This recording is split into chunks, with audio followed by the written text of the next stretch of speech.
direktorica Davčne uprave Republike Slovenije bila grožena s smrtjo, zase in za svojo najožjo družino. Potem doživela šok in je trenutno v zdravniški oskrbi.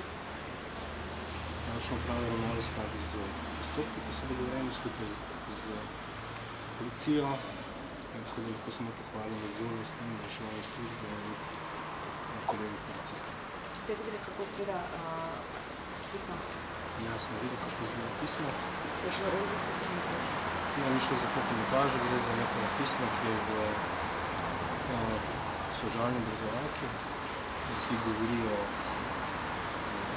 najbolj pomembnih postopkov, ta trenutek v Sloveniji, ki se tiče davčne uprave v zvezi z primerom izpeljanja.